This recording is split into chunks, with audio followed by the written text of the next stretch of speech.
Hello, good evening. This is for a Facebook Live show today with Digital Marketing 101 with our friend James Stephen Uzichuk and Nathaniel C. Schooler.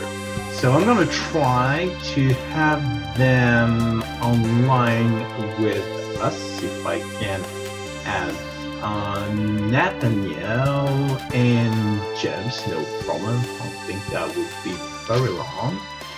And here they are. James, Nathaniel. So good evening for Nathaniel. Good morning for James. Morning. Hello. So I'm quite happy to have you on my MybeBeeTV web TV channel here.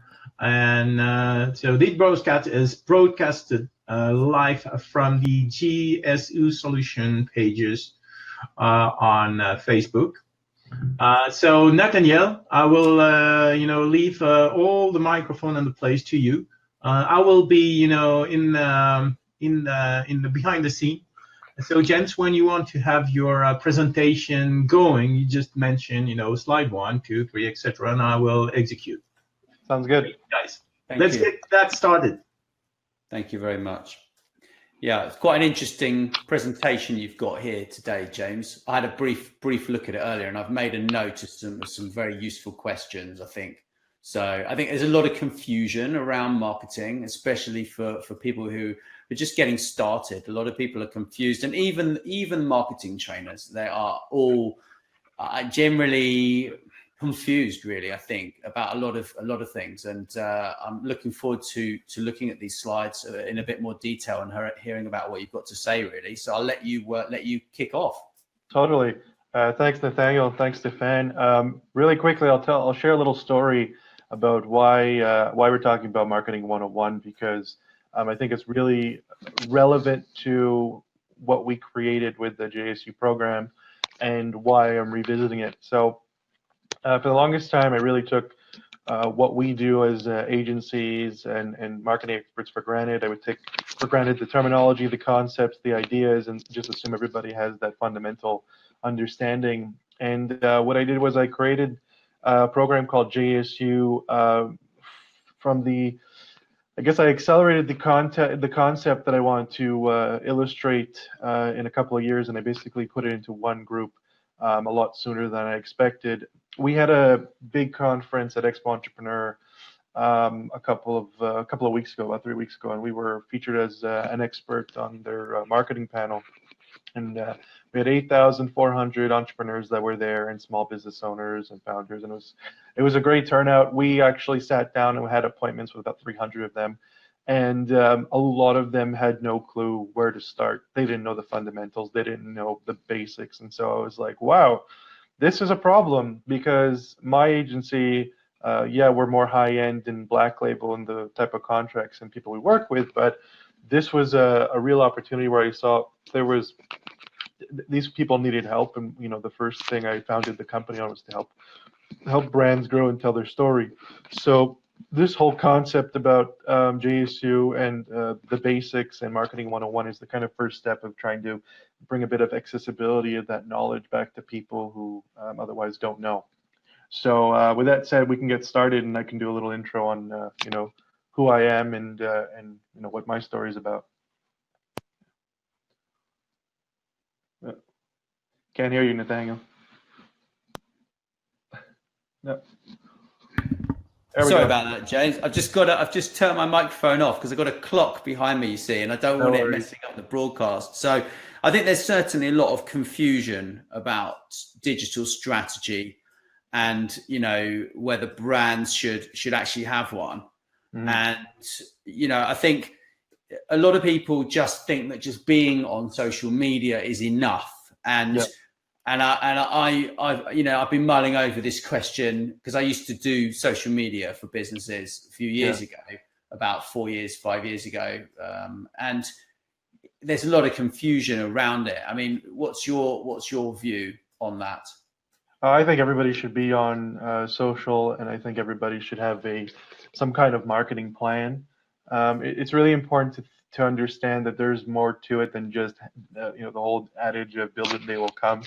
That concept really is old, and it's really ancient in the fact of, well, as long as I build the solution, people will find it and gravitate towards it.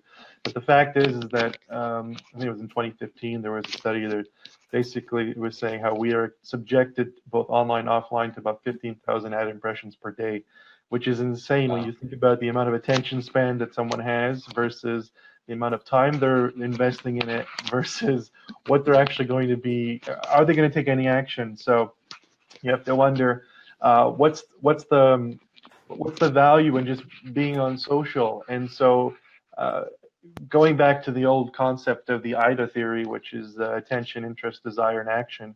IDA has the concept of wanting to track people, but also do something to the point where you're now giving them a bit of a journey. You're going from a billboard to promotion, so now they're interested. Oh, another billboard or a radio ad, so now they're like, oh, okay, maybe I want this. Or they see a celebrity have it and like, oh yeah, I really want this. And then action, compelling offer to buy. That stuff doesn't really work as well anymore. You kind of see it in more of a traditional sort of funnel where you'll see people that'll jump in and they'll be like, okay, I have a traffic source, and traffic source is paid ads, and now I have landing page, and the landing page is going to offer them a lead magnet or an ebook, and a lot of that stuff was really next level thinking, especially with like products like ClickFunnels and whatnot. Yeah. But nowadays it requires so much more. It requires a true brand seduction approach to how do I attract people, how do I get them to know who we are and actually care about my brand as much as I do. And so, just being on social is not enough. Now you actually have to work on, what's the next step, and what's my evolution of the pull. So I'll just jump in. If we can jump to slide 2, I can jump into what we do, and we can kind of go through our expertise, and I can lead into my expertise and the more macro view of the traditional funnel I was talking about. Brilliant. Yeah, I think that would be great if we jump on to the next slide, Stefan, please. Hopefully we'll get there. We'll get there. Facebook Live at its best. Here he is. You can see him working away. Look, thank you, Stefan. Awesome. So in a nutshell, what do we do? My company, JAC Solutions, was founded 6 years ago, and we are a turnkey full-service marketing agency. My specialty personally is Facebook advertising strategy and execution, as well as something I call the conversion matrix. So our team actually goes in and talking about the minimalist funnel that I was just describing with the the IDA concept. Now we're going into the details of how do I create a buyer journey, and how do I take someone from point A to point B to point C all the way to Z, or Z1, Z2, and get them to become a repeat customer.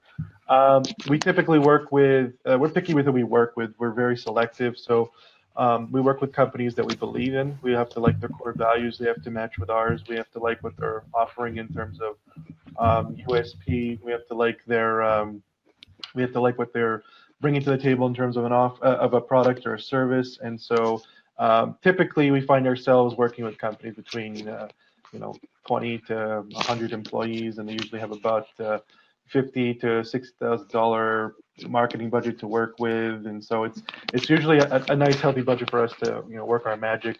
But in the last year and a half, we really have seen a huge demand, especially in Quebec, for people who want more of a solution that is small on the smaller end, but can still give them value. And so what we did was we developed something called the Accelerator, which is targeted towards people who want to do marketing themselves or have a small team, but they don't understand what's the next step, what's the next level.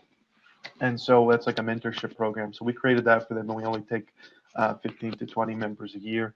So that's been a real nice kind of way of working with the people that truly need help with marketing on a level that we can actually deliver good value. And the other thing we launched was something called the JSU program. So I was mentioning it earlier before.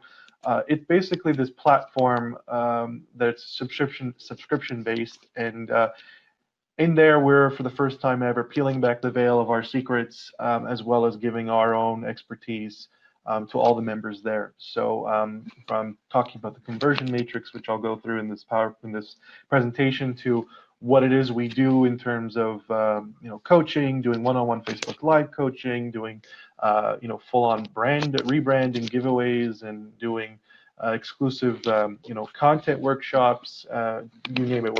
We have so much meat and potatoes there that it's our kind of first foray into giving back to the community of entrepreneurs and trying to help them bringing top tier marketing ideas and concepts to an accessible level. So that's in a nutshell. What we do. We're trying to growth hack everything. We're trying to growth hack life. We're trying to growth hack brands. We're trying to growth hack entrepreneurs that are just starting. So this is our first kind of our step in that direction. So we can jump to slide 2, because that's kind of talks a bit about who I am really quickly. So I mentioned I'm a Facebook advertising expert, marketing strategist. I call myself an exponential growth generator because that's my only job really, is to get our clients to the point where they're experiencing exponential growth and they're experiencing some kind of, whether it's exponential growth in ROI, exponential growth in leads, whatever, I'm bringing them to that point. So doing that has been a real kind of nice way to associate myself apart from the rest of the people. I also am a speaker, so I do gone to conferences, spoken at conferences, corporate events, a lot of universities over the last 5 years, and I would like to consider myself somewhat of a change maker for entrepreneurs, founders, and small business owners. So if they're watching this, and you're in that space, then it's something where that's why I created the JSU program. That's where a lot of, apart from working with the large clients that we do have, and we love them, that will never change. We've now created a different portal that is accommodating to all kinds of people who are in different points in their business development. So yeah. Next up, we get to kind of some food for thought, which was a great question you had asked, Nathaniel. Should people be on social or even on Facebook or Twitter, on LinkedIn? I'm B2B. I'm a service. I'm a recruiter. I really think I'm only on LinkedIn. Is there really a place for me on Facebook? And the next slide, if we can jump to it, Stefan, really goes through some of the mind-blowing metrics to consider. So in 2010, just to give you a little bit of a barometer example, the 1, 2, and 3 is a factor of 1 billion. So for every time the bar hits 1 or 1.2, that's 1.2 billion. So in black is the amount of users on social media, and in white is the amount of users on Facebook. So I'm not an advocate for Facebook by any means, and I don't think Facebook is for everyone, but I think it is for 98% of the people, just because of the sheer volume. So you think a CEO or an engineer or I don't know, someone who's looking for a job doesn't have a Facebook account, that is probably wrong. There's a very strong chance that you look at the amount of people just who have social media accounts, and we're looking in 2017 at almost just under 3 billion. Facebook is tailing behind at 2.1 billion monthly users. So that's something absolutely astronomical to keep in mind. A lot of people don't think that. They still think, oh, well, my grandmother is not on Facebook, or my grandmother is on Facebook, and we have a lot of people that are or aren't part of it. And we start to create this kind of perception that, well, if my 5 friends and my extended friends aren't part of it, then the rest of the world isn't. And that's a fallacy. It's not actually true. You look at the data, it doesn't lie. There's so many people. So that doesn't matter if you're selling B2B or B2C. Correct. It doesn't matter, right? Like, you still need to be there. Yeah. Absolutely. I'll give you a little bit of a little nugget here. Our clients split down the middle, 50-50, or B2B, B2C, and almost all of them are on Facebook for an advertising or a marketing campaign. That ranges from manufacturers, that ranges from finance management. There's a whole rainbow. So there's definitely a place for B2B on Facebook. You can create this hyper specific buyer persona of who's going to be your ideal client, and then create this, buyer experience ecosystem of, oh, okay, this is who's coming on, and oh, okay, I know, what this brand's all about, and hey, we're actually looking for a solution like that. So there's a lot of value to be seen on that side. Yeah. So what I would say is there's I would say 4 years ago maybe B2C was 70% and the latter was B2B, but now it's almost a clear split. We get a lot of requests from brands B2B that are they've been looking at hard cold calls and hiring sales, just door-to-door teams, are doing a traditional direct mail or broadcast for B2B outbound, and they're like, well, we've never really tried Facebook. Just the other day, I was approached by another B2B brand, and they have 40 likes on their page, but they're this massive multi-billion-dollar company. So it's kind of like it's a bit surreal in the sense of like how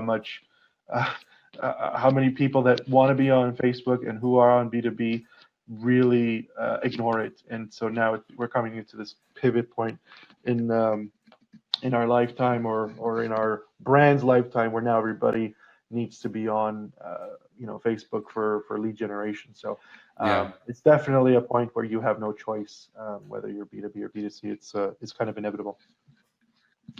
So so if we go to the next slide here, Stefan. So I wrote an article, I think it was I can't really feel old now. In 2015, I wrote an article that basically said Facebook has over 2.2, well, at the time it was 1.98, but now 2.2 billion active users. It's insane. It's insane. I mean, when I started with Facebook and I really niched myself, from the get-go, did I really think Facebook will become the monopoly it is? There's no way, right? I just saw something that was just starting, and I was like, well, this is, there's definitely value and demand, but at the same time, I was kind of taken aback by how much there actually was. And so when you look at it today, just the sheer volume, and even if there's influx of in and out, right? Think about all the acquisitions that Facebook has made from Instagram. They tried to buy Snapchat. It's no secret they're constantly trying to innovate to develop this kind of forever ecosystem where people can work and not just live, but be given a good experience where they want to be there. So recently, Facebook launched an initiative to kind of change the way that the platform works because they discovered that their overall sentiment, meaning how do people feel on the platform when they're there, was net negative, meaning that it was always bad. That's kind of like a tough, harsh reality for a multi-billion-dollar enterprise that prides itself on its people. I mean, believe it or not, talking about marketing 101, the people are the product. We are the product of Facebook. Facebook is using us as a leverage point for advertisers like myself to go and purchase time in front of you. So if people aren't happy, people are going to leave. So they were kind of smart and thinking, well, maybe they won't leave tomorrow, but what about in 2 years? Where does that leave us? They're just going to open the door up for another opportunity for someone else to jump in and create something that people enjoy. And I've already seen it, right? So you have, I know you guys like MybeBee, and I've seen Vivo or Vito as well. And there's a couple that are popping in and out, but it's largely to create a net positive sentiment area that people can engage in. So going back to Facebook, there's just so much volume there that even if it is net negative, all the changes that are being made force you to kind of really think, how can I advertise to these people? How can I attract them? And 2 years ago, or even a year ago, it was a lot more affordable to advertise just because the cost was lower. The amount of advertisers on Facebook was not what it is today.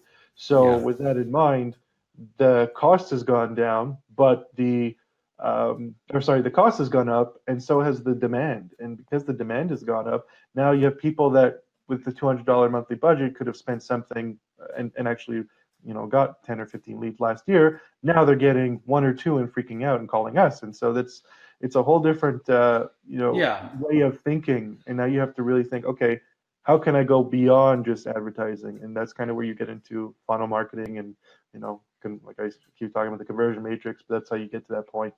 It's a great transition.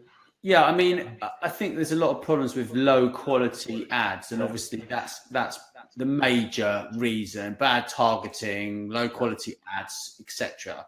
So that's all fantastic, James. Really great information. But for people who are either B2B or B2C, it doesn't really make any difference. And they're just starting out. I've got a question here that I wrote down earlier. A lot of people, they don't have the budget for this. So where do they start in using Facebook and other? Well, is it yeah? Where do they start really to grow their business? Yeah, I mean, it really comes down to what do you want to do with your brand, your product. Where does that leave you? So the first thing you have to do is you have to ask yourself 5 questions. And it starts with any product. You ask yourself, who will buy from me? Why would they? What makes me different? How will I reach them? And where are they? If you can answer these 5 questions, you can make a marketing strategy, and it will cost you nothing. This is probably one of the most common mistakes I see is people will jump in and they will say, okay, I need to attract customers to my restaurant. That's great. Every other restaurant needs that. So this is how you differentiate yourself. You start asking those 5 questions. Who will buy from me? Okay, well, my restaurant's really swanky and upscale. Our price range, if you look on TripAdvisor, is $5 signs or $6 signs. So I know I'm probably not going to get the college grad that's going to come here, right? So I'm looking for maybe a more upscale, someone who probably identifies with a Frank Sinatra or a Tony Bennett. Well, right away, you've answered a big question of why, and you've already started to kind of create this buyer persona of, okay, this kind of person I want in my restaurant. This is who's going to buy from me. This is going to drop $800 on wine and caviar and call it a day. The other question is, why would they? Are you giving them experience? Are you giving them some kind of unique sensation? Is it are you dining in the dark? Is it what's so special about your location? Is it because of the reviews? Do you have a world-renowned chef? Do you have food that nobody else has? Are you the only seafood place for 3 miles? Like, what is it that would attract a person? So let's say it is seafood, and you've already identified your swanky customer. You can add to that someone who loves seafood. Now you're really building a highly targeted persona. What this will do on the macro level is, when you decide to run an ad, brand awareness, local brand awareness, and you put in your audience these modifiers and say, oh, I want this 34 to 65 and makes 500 grand a year in revenue. Well, hang on a second. Now you're telling me that of the advertising I'm doing, I'm actually targeting exclusively my target customer. Exactly. That's only answering 2 questions. That's how powerful this exercise is. Yeah. So, and the next thing is, what makes you different, right? So you've answered the why. Now it's what? Is it customer service? Is it because you have velvet chairs? Like, just really give them a sense of who you are. So on your Facebook page, I would literally put a video on the cover of like your chef's preparing your famous dish, or the place hopping and you're doing a time lapse of it being full and then emptying and full again. That will really set you apart, is because you're going to see people want to see something that we gravitate. We kind of have this like subconscious mob mentality where we gravitate towards where there is a crowd, and we like to see what's happening, what's going on. We're naturally curious, and believe it or not, if there's nobody there, then you have to try and attract the early adopters who don't.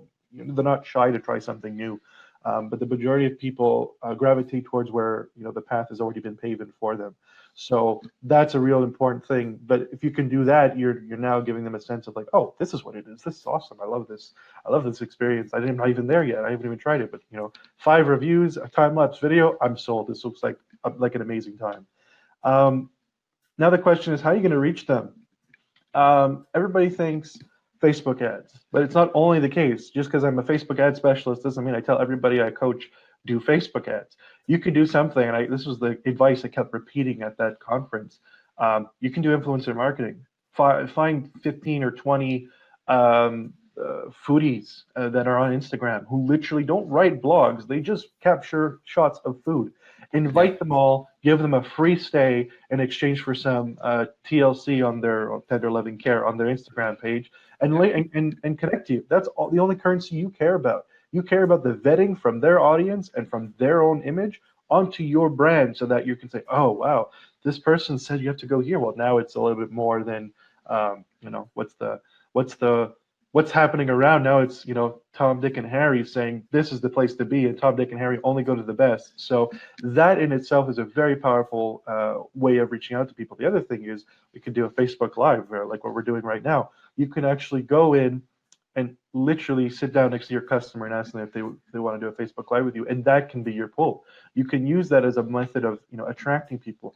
If you don't want to go to bloggers or foodies, you can go to local celebrities, local. I don't know if you're in a really religious community, and it's you can go to a religious figure like a rabbi or somebody who's very carries a lot of weight when he speaks. That's totally okay.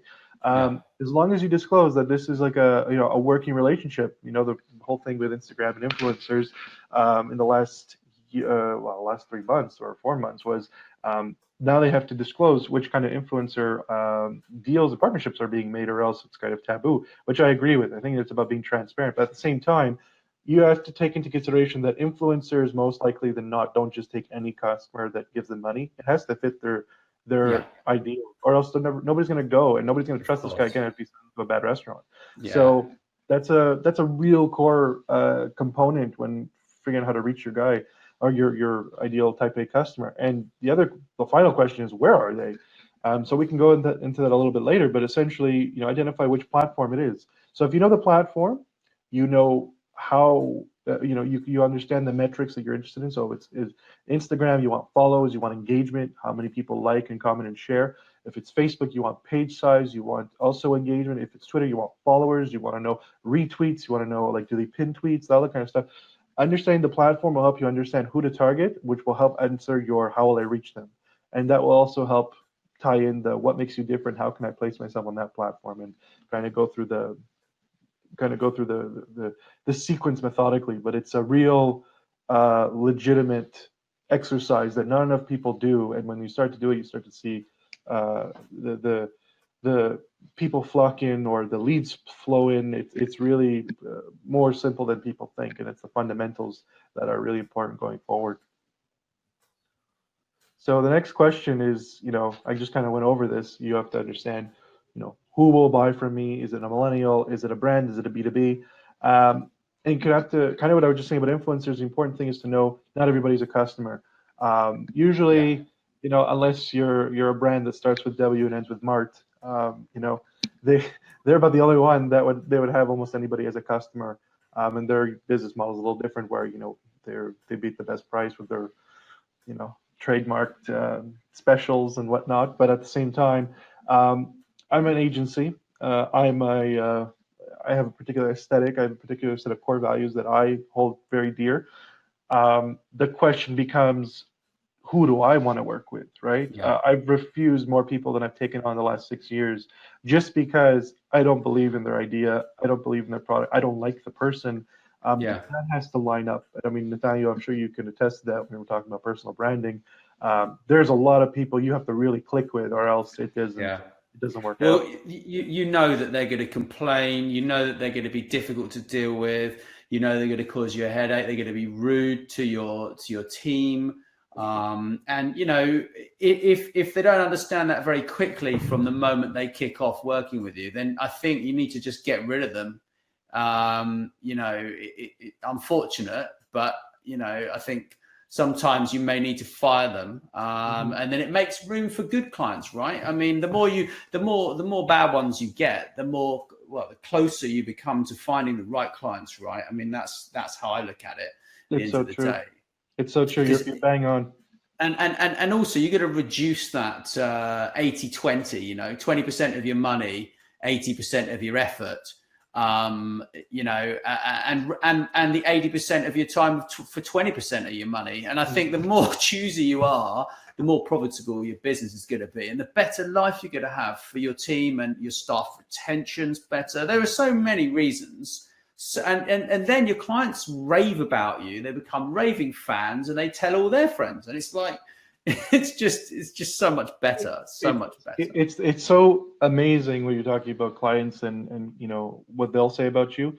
Up until about 2017, I would say May, we never advertised ourselves. We had grown exponentially every year just from word of mouth. Yep. That's a powerful thing when my specialty is paid ads and going after people and advertising brands. So it's so true. I mean, my business is proof of concept that word of mouth carries you so far.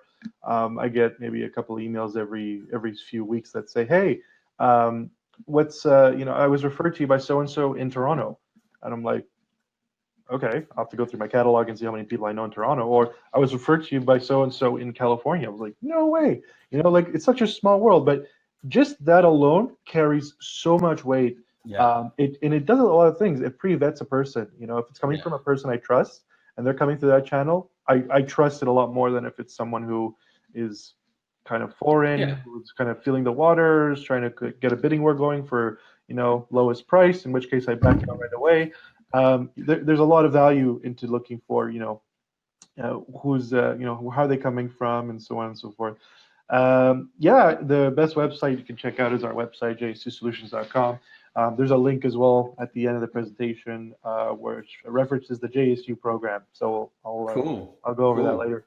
But yeah, essentially, same thing as my business as in yours, Nathaniel. Understanding the buyer is absolutely vital. From who will buy from me to do I want to work with them? That's another question to ask yourself. Yeah, very much so. Very much so. Yeah. So let me see. So talking about where your audience is, can you give me a quick overview over the main platforms and who you might find there? Really, that would be quite helpful for the people watching, I think.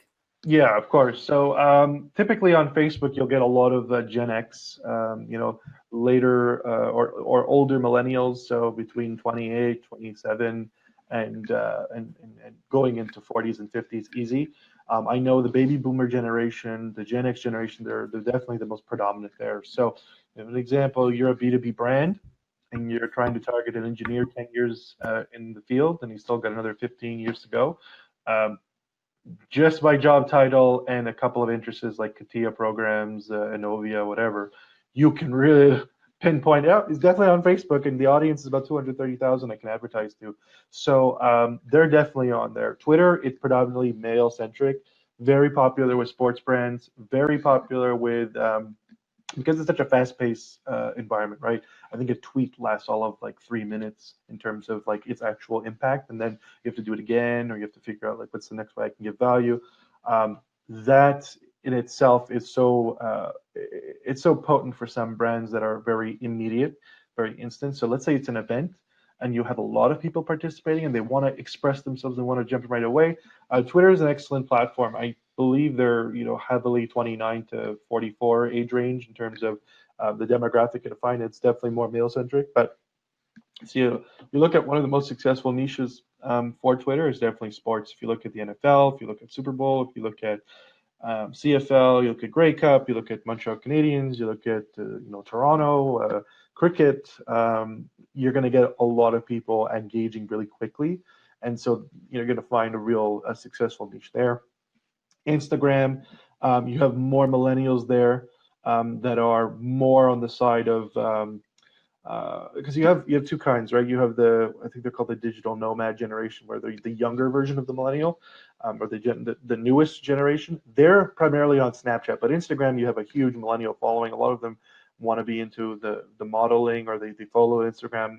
They follow their influencers who are, let's say, they're in fitness, or they're in nutrition, or they're in traveling, or they're in restaurant business, or they're in food. Anything that is very visual, you're going to find it there. You're going to find that type of customer there. So you're definitely, if you want to target millennials and still have a strong ad buying potential, Instagram is a great platform that you can really tackle. The other thing is LinkedIn. So LinkedIn is probably my favorite platform, even though I'm a specialist in Facebook. LinkedIn is very B2B heavy. When I say that you can do both B2B and B2C on Facebook, I would say that the same is not necessarily true for LinkedIn. It's very touch and go. I'll give you an example. If I'm a real estate broker and I'm trying to get people to list their home with me, I will have a lot of success in acquiring leads on Facebook or Instagram. But if I try to do the same thing on LinkedIn and do an outbound campaign of messaging people and trying to connect relationships, the amount of effort put in versus the amount of impact received, and the amount of pushback you'll get it's not worth the risk, or it's not worth the amount of time you'll spend in it. So talking about the 80-20 rule, this is a great example. So Yeah. LinkedIn is heavy B2B. We get a lot of our leads from LinkedIn as well, and it's definitely you definitely have more of a male centric. But I would say in the last 2 years I've seen the female populace go up in terms of activity and predominance on there.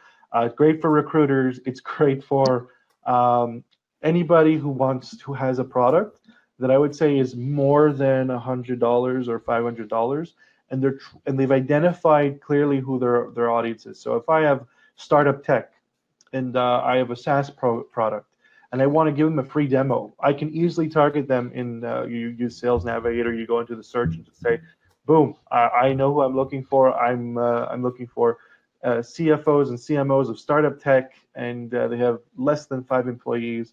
And I just start connecting with them, trying to do an icebreaker of some kind, or invite them to an event, or invite them for coffee, and go back and forth and offer them a free demo. It's like, listen, I love your opinion. You guys are in this space. We're just penetrating it. I'd love to know what you think. And no strings attached. You're gonna get a lot of bees with that kind of honey. So LinkedIn's very powerful for that. And that's very valuable information, James. Yeah. Thank you. That's great. I mean, I think we could talk about platforms all day long. There are so many platforms. I did a training course a few years back when I was working with an agency doing some work for IBM, and the amount of social platforms out there it is absolutely ridiculous. There are so many.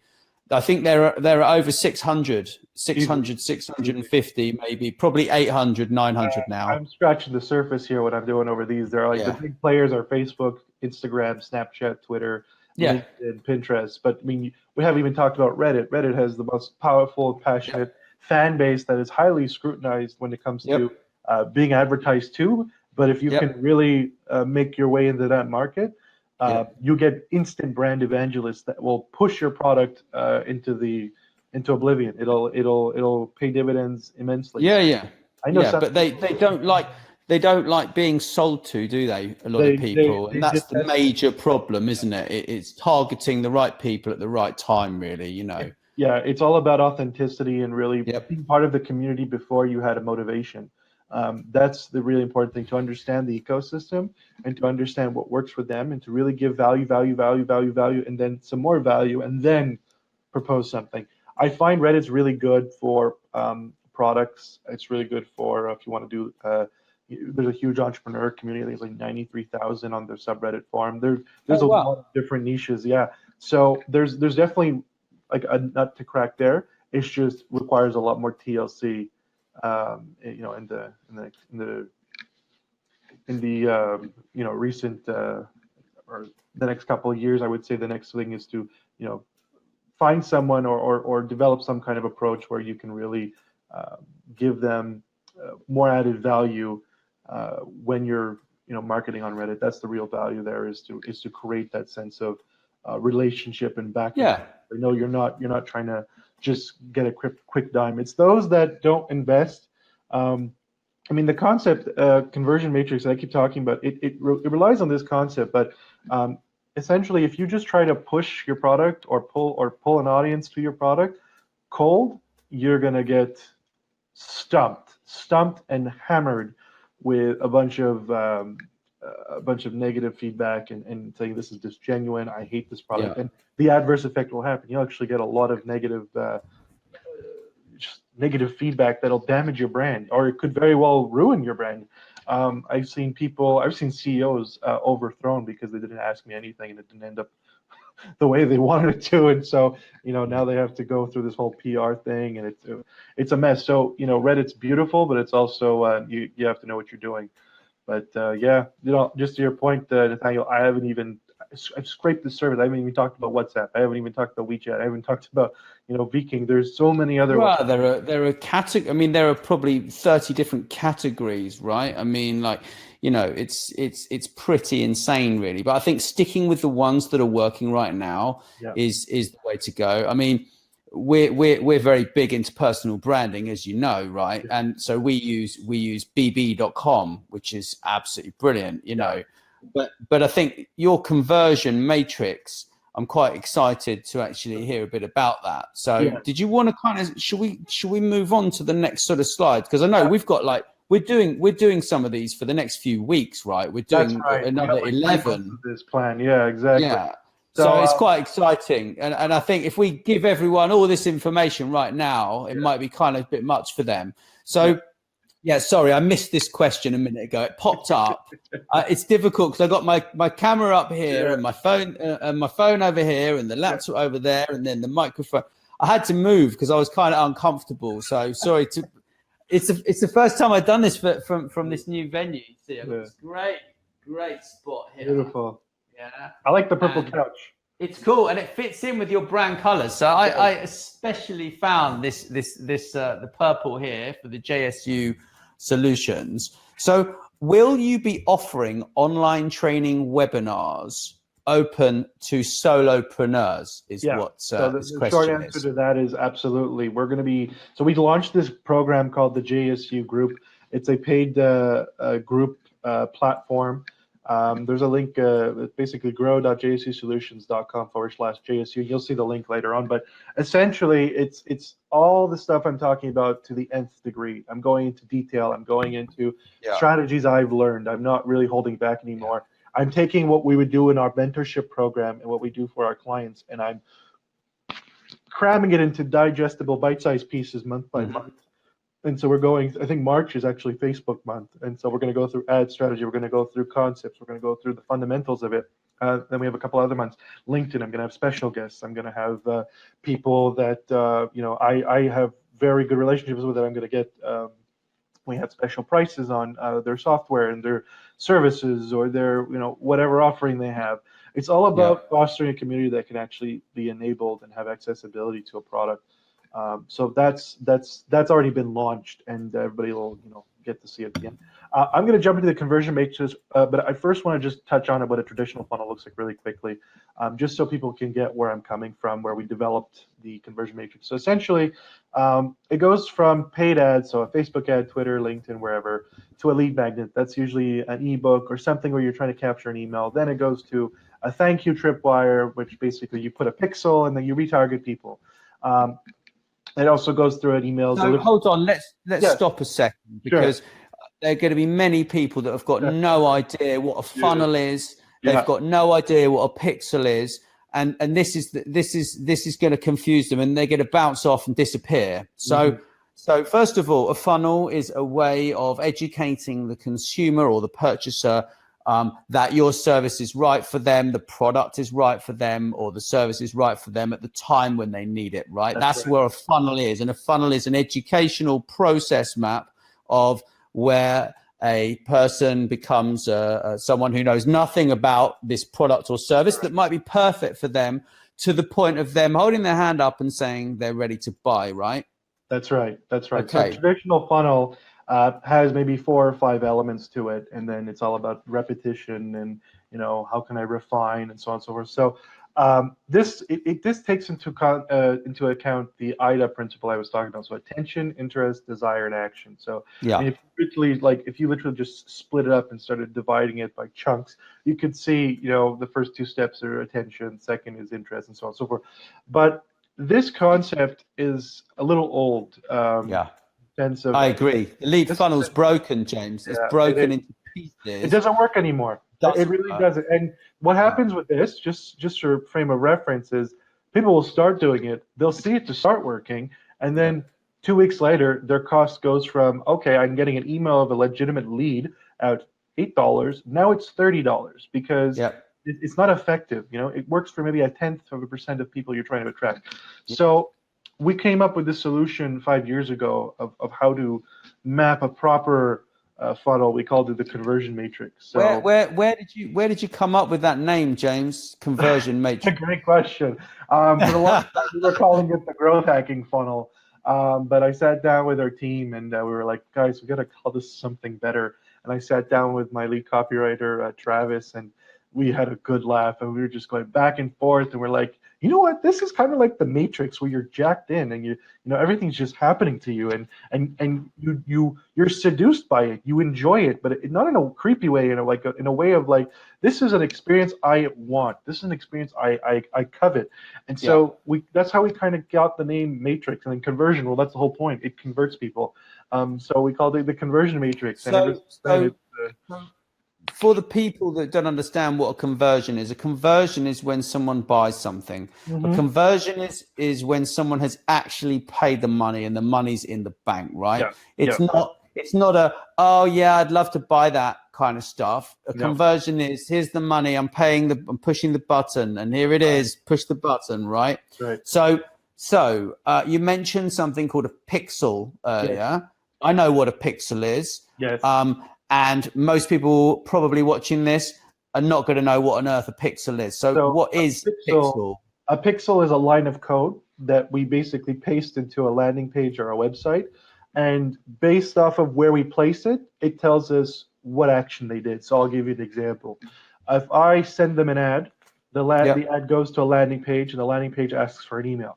I place a pixel on the landing page before they give me the email, so I know they got there. Okay, let's stop a sec. Sure. A landing page, right? Yeah. What's a landing page? Mini one-page website. Very simple. It has one function. A landing page is, let's say, well, I'll give you an example. The link at the end of this presentation is a landing page. It has one function. Cool. Yeah. So it's just basically, I only want to have your focus on one thing.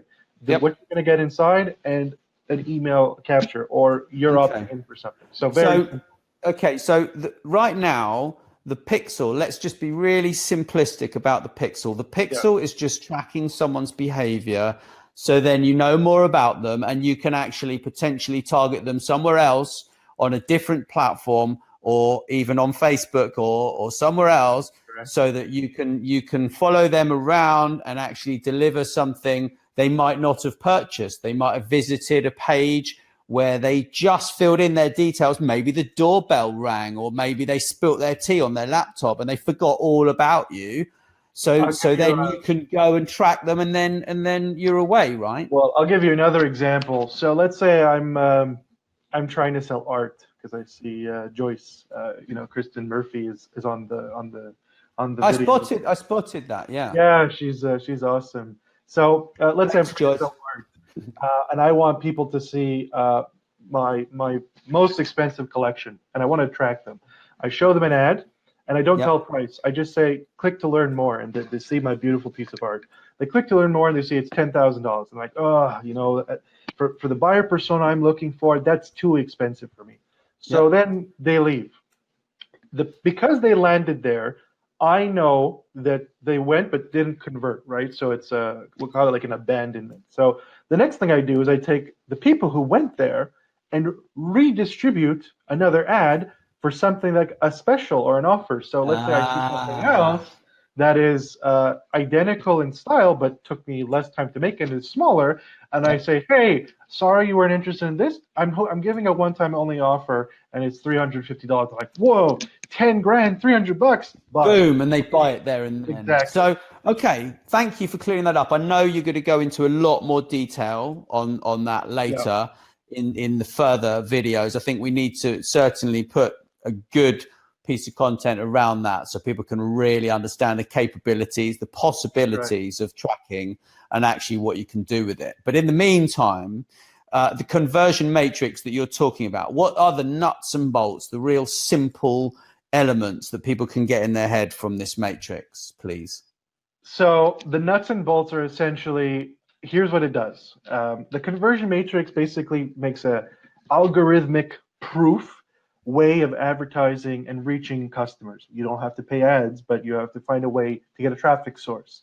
So by doing, by building this kind of sequence, you can now say, okay, I know that every time I put people through this journey, I'm going to get a consistent result, which is a big problem today. You ask about organic reach and how people were relying on it. Now it's like an afterthought. Ever since we've been doing this, we have clients that have been on the same matrix we built them 2 years ago, and we're still getting the constant. We have like a bit of a, well, I would say 8% market inflation, but we're still getting a consistent cost per lead, cost per conversion. So that's the main point. That's the main purpose. Cool. So it's basically you spend $1 and you get back 10 or 5 or 3 or 2.5 or 20 or whatever it is, right? Like that's the main aim, is actually this is what I'm spending.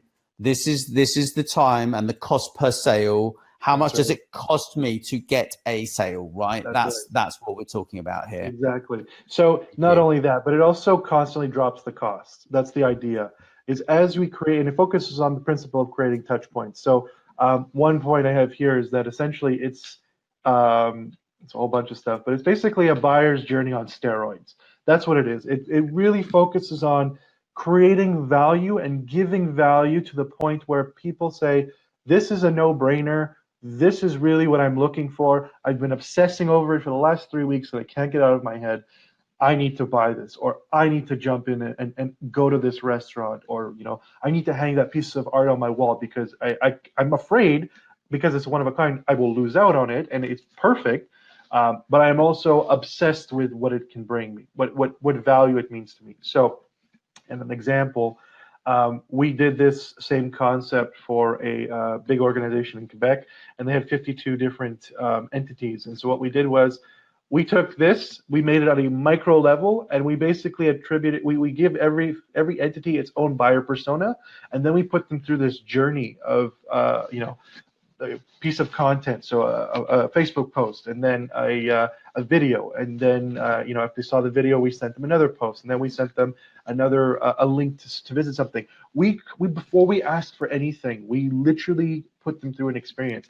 Now, what the matrix does is it focuses on the transactional approach of attention. Attention is a currency, and a lot of people forget that.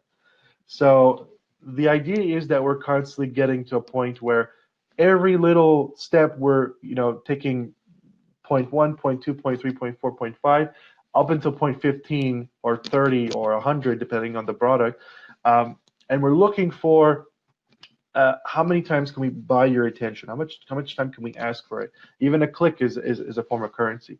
So that's what this does, and this is what it facilitates, is that process of decreasing the cost, creating an algorithm, almost algorithm-proof solution, because this can be done with ads, can be done with influencer marketing, can be done with Facebook Live. You could have zero ad budget, you could still apply this. The tricky thing is that one of the slides I had is there's a lot of components to it. So just because it has a lot of things doesn't mean it's impossible.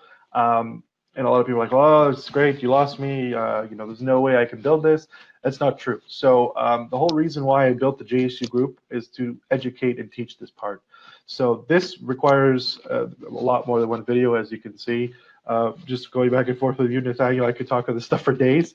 But hey, I know we could talk for weeks on this. Yeah, man. Exactly. I think next, we're going to share lots of these secrets, right? Yeah. And in the group, there's going to be lots of great information in there. That's right. So I'm quite excited to be involved. It's very interesting, and it's very exciting. It's transformational for people as well. To have that expert guidance, which is going to take their business from zero potentially up to 10, 20, 50K a month, right? Well, it could be even more. It depends, right? I mean, we've depends where they are. People where they're like, they started at, oh, I have this idea, and I only have $250. What do I do with it? And we have all these different steps they can follow, and different trainings I give, and one-on-one lives that now they're saying, oh, okay, well, I can do that. That's bite-sized. That's simple. It's measurable. I can actually apply it. So that's the whole point. That is the only reason I developed this program, is to create something that is accessible and as easy as I can make it, so that they can apply it on their own. This is the real meat and potatoes here. So just quickly, kind of wrapping up here, it's a buyer's journey on steroids. Can be applied for both B2B or B2C on any platform. It breaks up the IDA principle into dozens of measurable steps.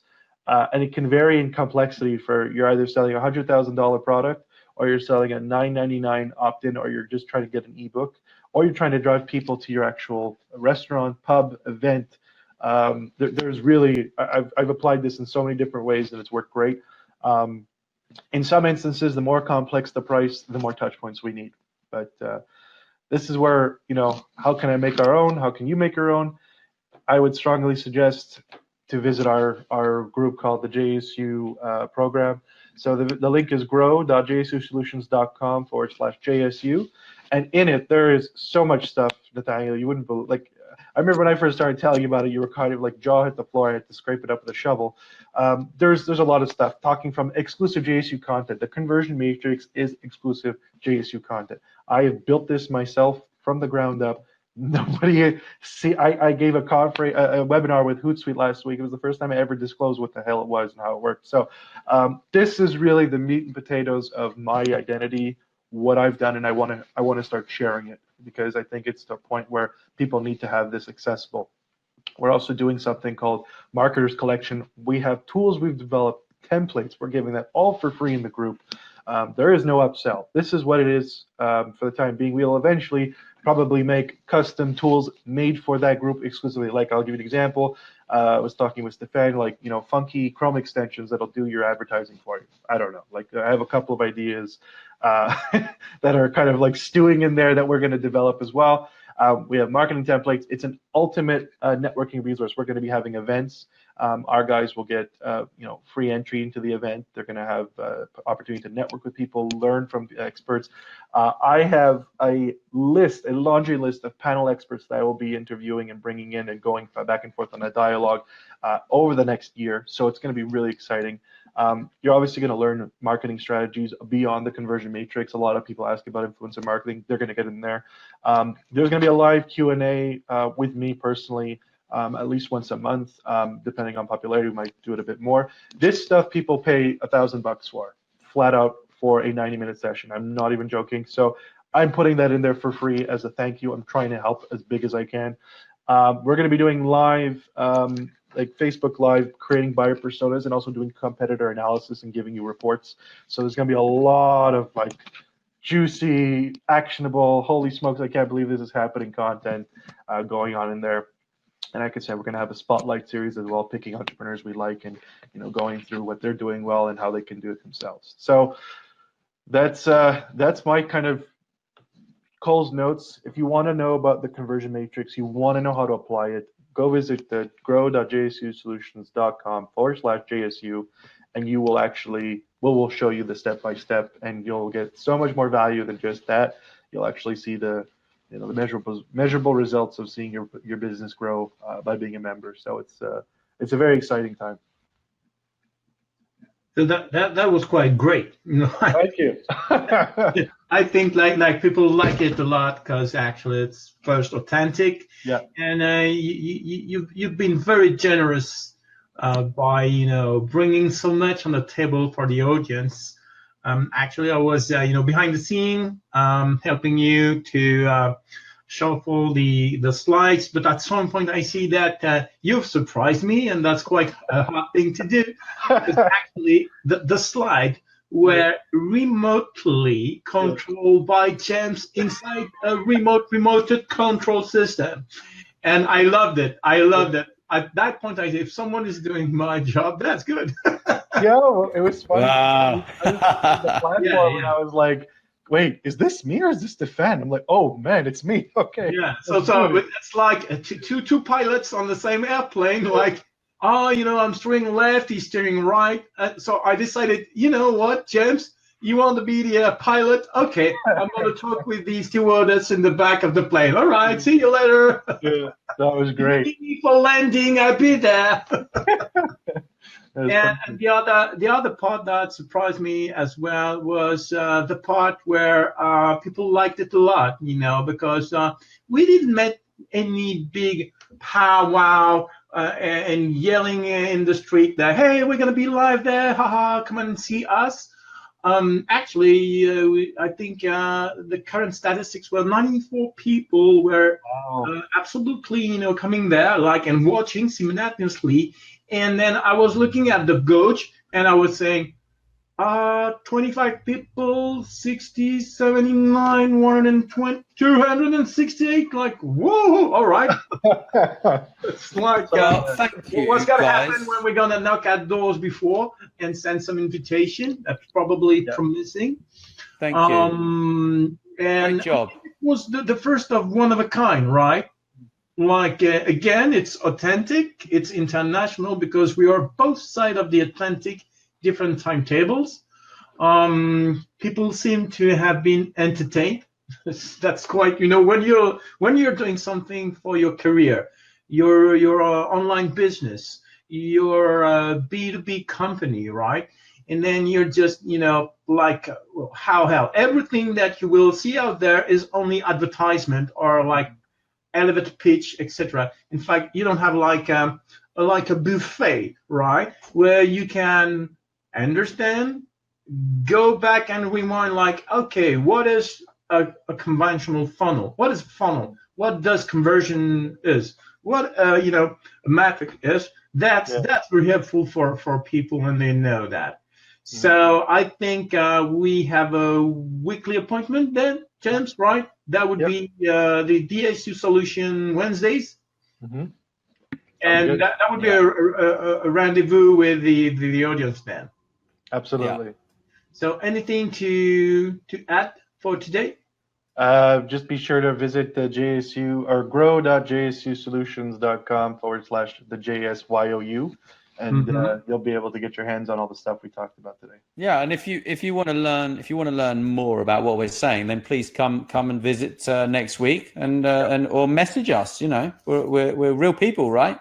Absolutely. The whole point about this is that we're real people. Yeah, exactly. Thank you, Stefan. Thanks very much, James. My pleasure. Really appreciate it. Anytime soon for some more adventures about what organic outreach can do for you, paid outreach can do for you, and everything that in terms of marketing and online marketing you can have. Or think about it. You will find it with these GSO Solution weekly updates. Yep, sounds good. Thanks for today, guys. Take care. Take care. Good job, dude.